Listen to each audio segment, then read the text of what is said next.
Hello friends, welcome to my channel. और आज मैं आप लोगों के साथ अपनी डिलीवरी स्टोरी शेयर करने वाली हूँ। और जो मेरी ये जो 9 मंथ की जो जर्नी रही है, बहुत ज़्यादा उतार चढ़ाव वाली रही है। खट्टी मीठी इसमें बहुत सारी यादें हैं। और मैं आप लोगों को सब बताऊँगी कि मेरे को इस अपनी 9 महीने की जर्नी में क्या क्या प्रॉब्लम्स आई। और तो चलिए स्टार्ट करते हैं। तो मेरी जो शादी हुई थी वो 14 अप्रैल 2017 में हुई थी। और मैं जो प्रेग्नेंट हुई थी दिसंबर 2018 में हुई थी। तो लगभग 1.5 साल के बाद, शादी के 1.5 साल के बाद मैं प्रेग्नेंट हो गई थी। और जब मेरी प्रेगनेंसी हुई थी तो उसके बाद डॉक्टर ने मुझे टेस्ट वगैरह दिए करने के लिए। तो मैंने टेस्ट वगैरह अपने कराए। तो मेरी जो थी डेट जो थी मिस हो गई थी। तो डेट मिस होने के बाद मैं डॉक्टर के पास गई थी। तो उन्होंने मुझे प्रेगनेंसी टेस्ट बोला था। तो जब मैंने वो कराया था तो वो मेरा पॉजिटिव आ गया था। और पॉजिटिव आने के बाद मैं बहुत ज़्यादा एक्साइटेड थी, बहुत खुश थी। फैमिली में भी सब लोग बहुत ज़्यादा खुश थे। फिर उसके बाद जैसे जब हम प्रेग्नेंट हो जाते हैं, डॉक्टर के पास जाते हैं, जब प्रेगनेंसी कंफर्म हो जाती है तो डॉक्टर जो होते हैं एक तो अल्ट्रासाउंड लिखते हैं। और अल्ट्रासाउंड जो होता है उसके साथ साथ जो होता है वो कुछ टेस्ट वगैरह भी लिखते हैं, जैसे कि शुगर का हो गया, थायराइड का हो गया, हीमोग्लोबिन का हो गया, इस टाइप के कुछ टेस्ट वगैरह भी लिखते हैं। तो जैसे ही मेरे टेस्ट वगैरह करवाने के लिए डॉक्टर ने लिखा, मैंने टेस्ट वगैरह कराए। तो जैसे ही मैंने कंसीव करा था उसके बाद टेस्ट वगैरह में जो था मुझे आ गया कि मेरे को डायबिटीज़ हो गई है।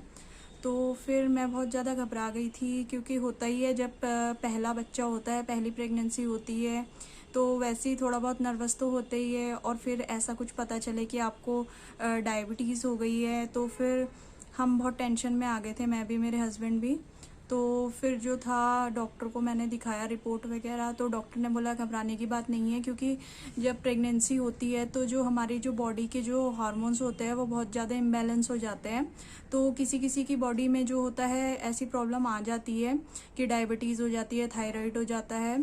तो इसमें डॉक्टर ने कहा कि घबराने वाली बात नहीं है, आप जो है अब जो है जैसे जैसे हम आपको आगे गाइड करेंगे आपको वैसे वैसे करना पड़ेगा। तो फिर जैसे जैसे डॉक्टर ने कहा मैंने बिल्कुल वैसे वैसे करा।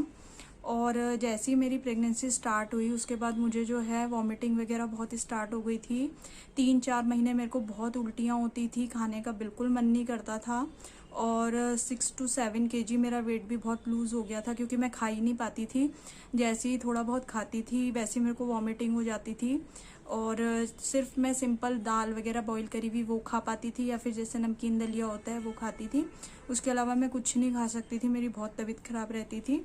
और उसके साथ साथ मुझे शुगर भी हो गई थी। तो फिर मैं कुछ जैसे मेरा कुछ और चीज़ खाने का मन है तो मेरे को वो भी नहीं खाना, क्योंकि मैं बहुत ज़्यादा जो था मेरा परहेज चलने लग गया था। डॉक्टर ने मेरे को बता दिया था कि आपको आलू नहीं खाने हैं, चावल नहीं खाने हैं, मीठा नहीं खाना है, फ्राइड चीज़ें नहीं खानी है और कार्ब्स नहीं लेना है। तो मेरे को रोटी चावल वगैरह जो है ये भी बहुत कम खाने पड़ते थे, बहुत कम मात्रा में। तो 3-4 महीने मेरी शुरू में बहुत ज़्यादा तबीयत ख़राब रहती थी। फिर जैसे ही 3-4 महीने मेरे पूरे हो गए तो उसके बाद मेरी वॉमिटिंग वगैरह कम हो गई थी। मतलब वॉमिटिंग ऐसा होता था जैसे कभी कभार हो जाती थी, जैसे कभी 3-4 दिन में एक बार हो जाती थी। और धीरे धीरे करके जो थी वॉमिटिंग की प्रॉब्लम जो थी मेरी ठीक हो गई। उसके बाद जैसे ही मेरा 5th मंथ स्टार्ट हुआ, फिर जो था मेरे को बहुत ज़्यादा जो है वीकनेस लगने लगी। अब शायद वीकनेस जो थी मेरी इस वजह से भी थी, डॉक्टर ऐसा कहते थे, क्योंकि मैंने शुगर वगैरह बिल्कुल अवॉइड कर दी थी, क्योंकि मेरे को डायबिटीज़ हो गई थी। तो इस वजह से जो थी मैं शुगर वगैरह नहीं ले सकती थी। तो मेरे बॉडी में बहुत ज़्यादा वीकनेस होती थी, मैं खड़े भी नहीं हो पाती थी ज़्यादा देर। और फिर ऐसे ऐसे करके जो है मेरी जो है जर्नी चलती रही। और 5 मंथ 6 मंथ 7 मंथ ऐसे ही निकल गए, पता भी नहीं चले। और मैं जो थी डाइट में बहुत ज़्यादा कंट्रोल करती थी, जैसा डॉक्टर कहते थे वैसे ही करती थी। और जैसे ही मेरे 3 मंथ कंप्लीट हो गए थे मैंने जो है रेगुलर वॉक स्टार्ट कर दी थी। और वॉक करना जो होता है बहुत ज़रूरी होता है प्रेगनेंसी में। डॉक्टर यही कहते हैं कि सबसे बेस्ट एक्सरसाइज जो होती है प्रेगनेंसी में, सबसे बेस्ट और सेफ एक्सरसाइज जो होती है आपके लिए वॉक होती है। अगर आप बाहर जाके पार्क वगैरह में जाके अगर वॉक कर सकते तो वहाँ जाके करिए, और अगर नहीं कर सकते तो आप अपने घर पे भी कर सकते हैं। तो मैं बाहर वगैरह जैसे पार्क वगैरह चली जाती थी शाम के टाइम जब मेरे हस्बैंड आते थे जॉब से। तो मेरा डेली का नियम था कि मैं पार्क वगैरह जाती थी डेली।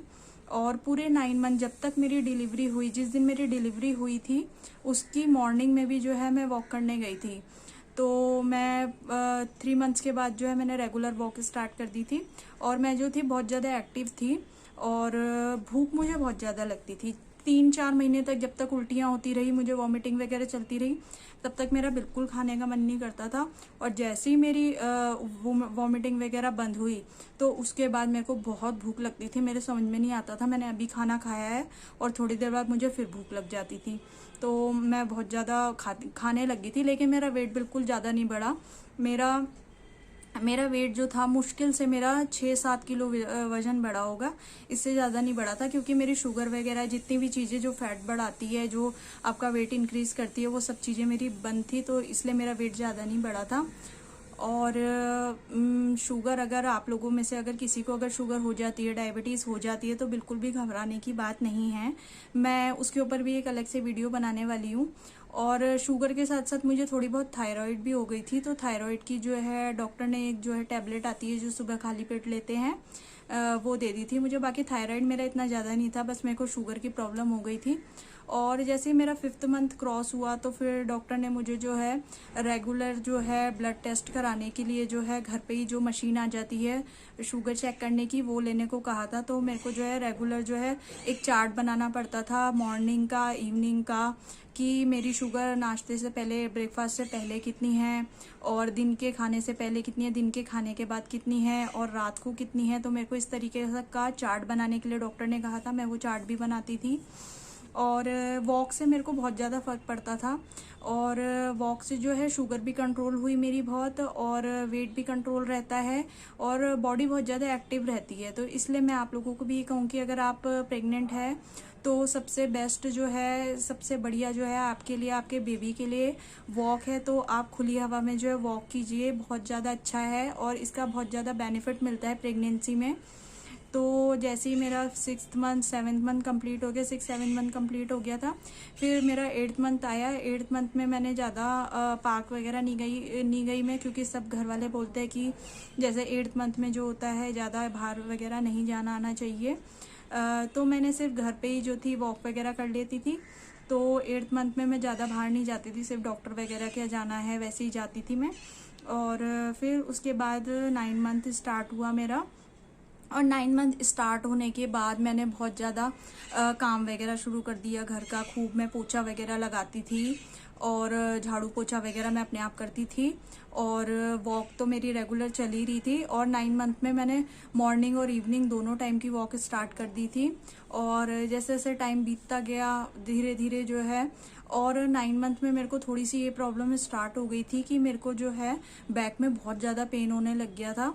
और बैक पेन मेरा बहुत ज़्यादा होता था, क्योंकि जो मेरा पेट था वो बहुत ज़्यादा बाहर था। बिल्कुल मेरा पेट जो था ऐसा लगता था देखने में, सब मुझे ये कहते थे कि जैसे ट्विंस हो गए। तो मैंने बोला नहीं, ऐसा नहीं है, ट्विंस नहीं है, क्योंकि अल्ट्रासाउंड में पता चल जाता है कि ट्विंस है या सिंगल है। तो मेरा पेट जो था वो बहुत बड़ा हुआ था, तो उसके वजह से ऐसा होता है कि जैसे अगर आपका पेट ज़्यादा होता है तो जो है कमर में बहुत ज़्यादा पेन होने लग जाता है। तो मेरे कमर में बहुत दर्द रहता था। पर तब भी मैं काम वगैरह करती थी, क्योंकि मुझे अपनी नॉर्मल डिलीवरी करानी थी किसी ना किसी तरह, क्योंकि नॉर्मल डिलीवरी जो होती है वो बेस्ट रहती है आपके लिए भी और बेबी के लिए भी। तो जैसे ही मेरी 9 मंथ स्टार्ट हुआ तो डॉक्टर ने कहा कि हाँ, आपकी कोई प्रॉब्लम नहीं है और आपकी नॉर्मल डिलीवरी हो सकती है, बस आप एक्टिव रहो और थोड़ा वॉक वगैरह करो, काम वगैरह करो। तो मैंने बोला ठीक है। तो मैं अपनी तरफ से जो है पूरा काम वगैरह करती थी, वॉक वगैरह भी करती थी। और जैसे जैसे 9 मंथ चल रहा था, जैसे ही 9 मंथ स्टार्ट हुआ था, मैंने अपना बैग वगैरह पैक करके रख लिया था, कि बोलता है कि 9 मंथ स्टार्ट होता है तो कभी भी डॉक्टर के यहाँ जाना पड़ सकता है। तो मैंने अपना जो है बैग वगैरह सब पैक करके रख लिया था। तो जैसे जैसे टाइम बीतता गया, फिर जैसे 9 मंथ आपका लगता है तो डॉक्टर जो होता है आपको बहुत जल्दी जल्दी बुलाते हैं। जैसे वीक में 1 बार बुला लेते हैं, फिर उसके बाद अगले हफ्ते जाएंगे वीक में 2 बार, ऐसे ऐसे करके जो होता है ना, डॉक्टर जल्दी जल्दी बुलाते हैं देखने के लिए कि बच्चे की कैसी पोजीशन है, डिलीवरी होने की कब चांसेस है, कितना टाइम बचा है। तो ऐसे कर करके जो है टाइम बीतने लगा। उसके बाद जो हुआ, मेरा 9 मंथ कंप्लीट हो गया।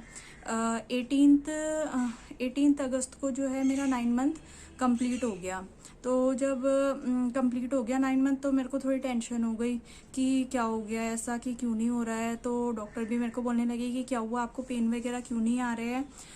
तो फिर क्या हुआ, डॉक्टर ने मेरे को 25 तारीख दी थी, अल्ट्रासाउंड में भी मेरी जो है 25 तारीख थी। तो डॉक्टर ने मुझे बोला कि अगर आपके 25 तारीख तक अगर दर्द नहीं उठता है तो हम आपको जो है आर्टिफिशियल पेन देंगे, जो इंजेक्शन वगैरह लगा के करते हैं ना आर्टिफिशियल पेन की, वो देंगे आपको। तो फिर 18 को मैं गई थी, जिस दिन 9 महीने पूरे हो गए थे, उस दिन मैं गई थी डॉक्टर के पास। उसके बाद फिर जो था 19 को कुछ नहीं हुआ, 20 को कुछ नहीं हुआ। डॉक्टर ने मुझे बुलाया था 22 तारीख को कि अब आप 22 तारीख को आना, एक बार दोबारा से चेक करेंगे। तो 18 को जो था डॉक्टर ने इंटरनल करा था, तो उन्होंने चेक करा था, तो उन्होंने बोला था कि जो सर्विक्स है वो 2 सेंटीमीटर जो है ओपन हो गया है, पर मेरे को पेन वगैरह कुछ नहीं हो रहे थे। तो फिर डॉक्टर ने जो था मेरे को 18 को जो है एक कैस्टर ऑयल आता है, कैस्टर ऑयल, आप लोगों को शायद पता होगा कैस्टर ऑयल होता है। तो वो डॉक्टर ने मुझे कहा था कि रात को सोते टाइम इसको जो है गर्म दूध के साथ मिला के आप ले लेना, आधी बोतल ले लेना। तो फिर मैंने वैसे ही करा। उसके बाद जब मैंने वो पिया, उसके बाद भी जो है सुबह जो है मैं गई, बस उससे कुछ नहीं होता है, उससे सिर्फ आपका जो होता है पेट वगैरह जो होता है साफ हो जाता है। और उसके बाद भी मेरे को पेन वगैरह नहीं आए। तो फिर उसके बाद जो है डॉक्टर ने मेरे को बोला 22 को एक बार आप फिर आना, फिर आपका जो है फिर दोबारा चेकअप कर लेंगे एक बार।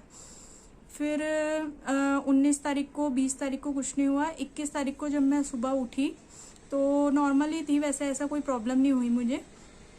21 तारीख की मॉर्निंग में मैं ब्रेकफास्ट वगैरह करने वाली थी, बना लिया था मैंने। तो मेरे को थोड़ा सा ऐसा फील हुआ जैसे मुझे थोड़ी सी डिस्चार्ज सा जैसे होता है, ऐसा फील हुआ मुझे। तो फिर जब मेरे को डिस्चार्ज सा फील हुआ तो मैंने सोचा कि मैंने ज़्यादा ध्यान ही नहीं दिया, क्योंकि मैं बहुत ज़्यादा परेशान हो गई थी इतने टाइम से कि ना दर्द हो रहा है मेरे, मैं बार बार डॉक्टर के यहाँ जाती हूँ, बैग मैंने पैक करके रखा हुआ है कि ऐसा क्या हो गया, क्यों नहीं हो रही मेरी डिलीवरी, ना मेरे को पेन हो रहा है कि क्यों नहीं हो रहा है। तो फिर मेरे को थोड़ा सा डिस्चार्ज सा लगा, फिर मैंने ध्यान नहीं दिया। फिर थोड़ी देर बाद जो है फिर मुझे थोड़ा सा डिस्चार्ज और लगा। तो वैसे तो प्रेगनेंसी में डिस्चार्ज होता ही है, नॉर्मली हो जाता है। फिर मैंने थोड़ा अपने हस्बैंड को बोला, मैंने बोला थोड़ा सा मुझे प्रॉब्लम सी लग रही है कुछ। तो फिर मैंने बोला क्या करे, डॉक्टर क्या जाए ना जाए। तो उन्होंने बोला चल लेते एक बार। फिर मेरे दिमाग में एक बार ही आया, मैंने बोला कोई नहीं, आज तो 21 है, 22 कल है, कल तो जाने ही, और वैसे भी दर्द वगैरह तो कुछ हो नहीं रहे। तो फिर मेरे हस्बैंड ने बोला कि नहीं कोई नहीं, एक बार ऐसा करते चल लेते, क्योंकि डॉक्टर का जो है क्लिनिक भी जो था हमारे घर के बहुत पास था, मुश्किल से 2 मिनट का रास्ता था। तो मैंने बोला कि चलो चल लेते हैं फिर। तो फिर हम लोग गए। तो जाने के बाद जो था मैंने डॉक्टर को बोला, तो डॉक्टर मेरे को देखकर एकदम खुश हो गई, बोली कि पेन आ गए। तो मैंने बोला मैम पेन तो नहीं आया है, बस मुझे थोड़ा सा ना डिस्चार्ज लग रहा है, जैसे डिस्चार्ज सा हो रहा है।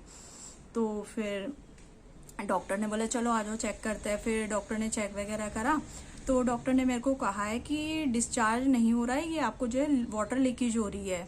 तो मेरे को तो पता नहीं था, और वैसे भी जो फर्स्ट टाइम प्रेग्नेंट होते हैं उनको इन सब चीज़ों का पता भी नहीं होता है। तो मैंने बोला वाटर लीकेज हो रहा है। तो फिर उन्होंने बोला हाँ बेबी, जिस वाटर के अंदर होता है कि आपका जो है वो वाटर जो है वो लीकेज हो रहा है, कि जो है कि अब जो है अब आपका जो है हम आर्टिफिशियल पेन देंगे, क्योंकि जब वाटर लीकेज शुरू हो जाती है तो फिर बच्चे के जो है पेट के अंदर डर होता है कि इन्फेक्शन वगैरह ना हो जाए, तो इसलिए जो है आपको जो है अब हम आर्टिफिशियल पेन देंगे। तो फिर डॉक्टर ने जो था मेरे को कहा कि चलो अब आप जो है एडमिट हो जाओ। तो फिर हम लोगों ने बोला कि अभी तो हम कोई तैयारी करके भी नहीं आए, तो कि अभी हम घर होकर आ जाए। तो डॉक्टर ने बोला कि नहीं, अब आप, मेरे को कहा कि अब आप नहीं जा सकते हो, आप तो अब यहीं पे, अब तो आपको एडमिट ही होना पड़ेगा, क्योंकि हम ऐसी हालत में आपको बिल्कुल रिस्क नहीं ले सकते, अब हम आपको जाने नहीं देंगे। तो फिर हमने बोला, मैं और मेरे हस्बैंड ने कि बोला कि चलो कोई बात नहीं। फिर जैसे ही उन्होंने मेरे को एडमिट करा तो उन्होंने फिर मेरे को ड्रिप वगैरह लगाई और इंजेक्शन वगैरह स्टार्ट कर दिया।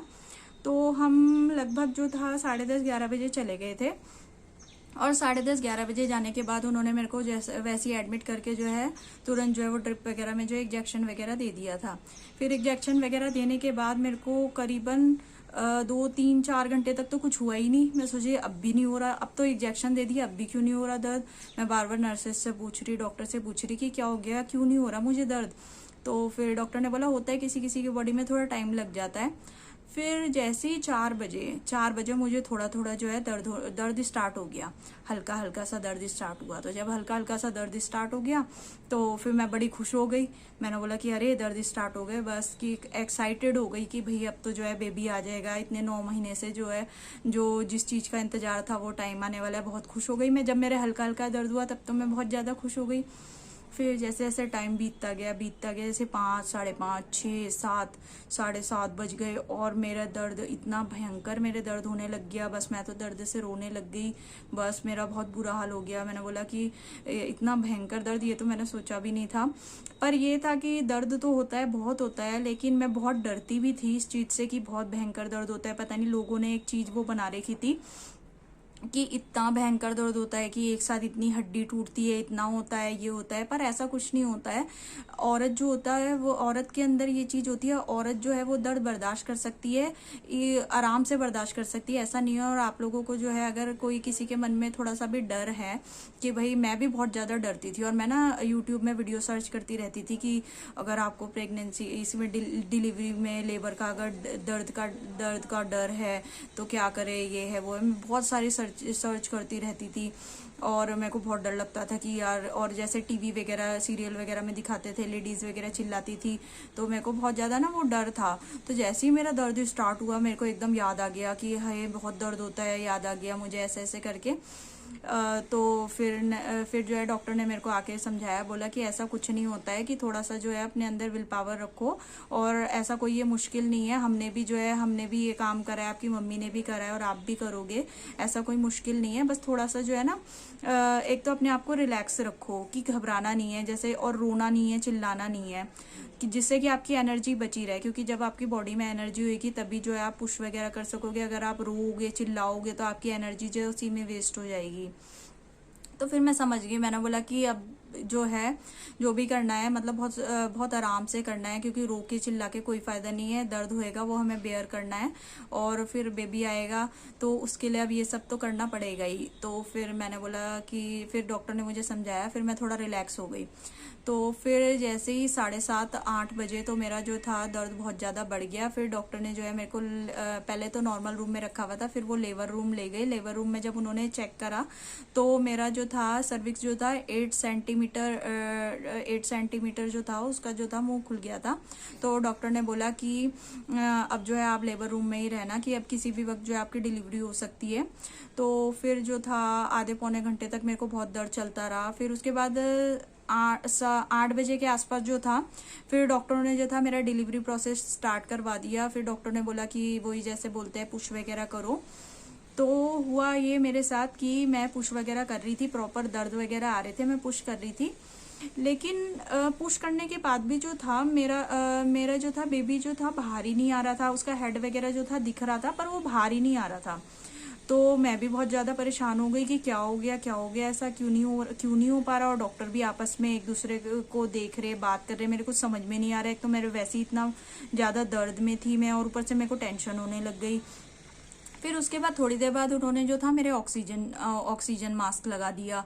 और जब उन्होंने ऑक्सीजन मास्क लगाया तो फिर मैंने सोचा कि मेरे को तो सांस लेने में कोई प्रॉब्लम नहीं हो रही है, ऑक्सीजन मास्क क्यों लगा रहे, कि कहीं बेबी को तो कोई प्रॉब्लम नहीं हो रही है। तो मैं बहुत टेंशन में आ गई। मैंने डॉक्टर से बोला, मैंने बोला डॉक्टर क्या हो रहा है, बेबी ठीक तो है, कि क्यों आप ऑक्सीजन क्यों लगा रहे हो, मेरे को तो कोई प्रॉब्लम नहीं हो रही है सांस लेने में। तो फिर जो था डॉक्टर ने मेरे को बोला, फिर जो डॉक्टर थी उन्होंने जो था अपनी हेड डॉक्टर को बुलाया, जो हेड थी वहाँ की। जब उनको बुलाया तो उन्होंने चेक करा, तो फिर उन्होंने ये कहा कि बच्चे का जो हेड है वो जो है फंस चुका है, वो बाहर नहीं निकल पा रहा है और इसके वजह से बच्चे के हेड में जो है स्वेलिंग आ रही है। तो फिर डॉक्टर ने ये कहा कि आपका इमीडिएटली जो है सी सेक्शन ऑपरेशन करना पड़ेगा। मैं बहुत ज़्यादा घबरा गई कि यार एकदम से नॉर्मल डिलीवरी चल रही थी, प्रोसीजर उसका चल रहा था, मेरा इतना दर्द भी बर्दाश्त करा और अचानक से ऐसा क्या हो गया कि अचानक से ऑपरेशन करना पड़ेगा। तो फिर डॉक्टर ने बोला कि नहीं, आपका ऑपरेशन करना पड़ेगा और वो भी इमीडिएटली, और जो है हमारे पास और कोई ऑप्शन नहीं है, बच्चे के हेड में स्वेलिंग आ गई है। तो फिर डॉक्टर ने जो है मेरे को तुरंत जो है ओटी में शिफ्ट करा और मैं ओटी में अपने आप चल के गई और मेरे बहुत ज़्यादा पेन हो रहा था। और उसके बाद जो था पेन हो रहा था मेरे, उसके बाद फिर वो एनेस्थीसिया वाले जो डॉक्टर होते हैं वो आए जल्दी से, उनको जल्दी से कॉल करके बुलाया।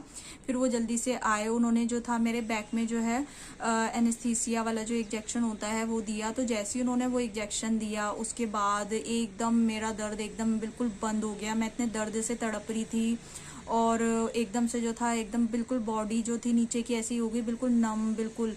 और उसके बाद फिर डॉक्टर ने प्रोसीजर स्टार्ट करा। 8:30 बजे के टाइम पे मेरे को वो ओटी में ले गए थे और 8:51 में जो था मेरा बेटा यश, उसका नाम यश है, वो हुआ। और जैसे ही वो हुआ तो फिर उसके रोने की आवाज़ आई, उए जैसे मैंने और भी वीडियो देखे हुए थे यूट्यूब में। मैं 9 महीने तक यही सर्च करती रहती थी, डिलीवरी स्टोरियाँ, जितनी भी डिलीवरी स्टोरी सब ने डाल रखी थी यूट्यूबर्स ने, मैं सारी मैंने देख चुकी थी सब। और फिर जैसे ही वो हो गया उसके बाद जो था फिर उन्होंने बोला कि निधि आपका जो है बेबी बॉय हुआ है। और मेरे को दिखाया तो वो छोटा सा यश इतना प्यारा लग रहा था, इतना क्यूट सा, और वो आँख खोल के ऐसे मेरे को देख रहा था। तो मैं बहुत ज़्यादा खुश हो गई उसको देख के। और फिर उसके बाद वो उसको यश को लेकर चले गए क्लीन वगैरह करने के लिए। और फिर क्लीन वगैरह करने के लिए वो उसको ले गए। मेरे को जो था, मैं वहीं पे थी, लेटी हुई थी, मेरे जो स्टिचेस वगैरह हो रहे थे।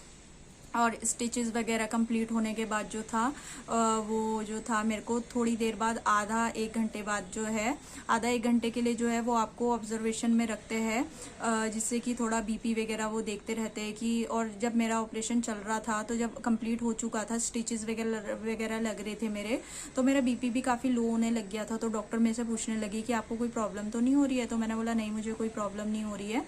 तो उन्होंने जो था मेरे को 1 से 1.5 घंटे जो है ऑपरेशन थिएटर में ही रखा ऑब्जर्वेशन के लिए।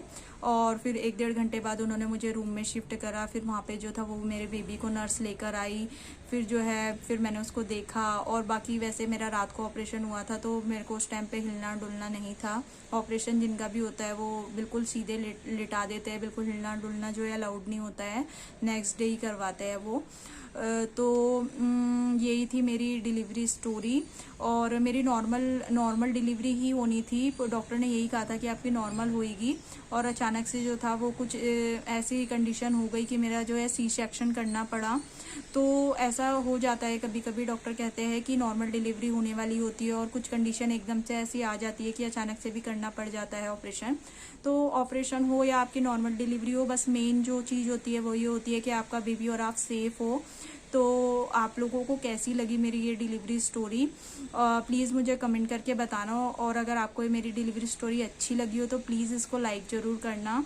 और चलिए मिलते हैं फिर एक नए वीडियो में, तब तक के लिए बाय बाय।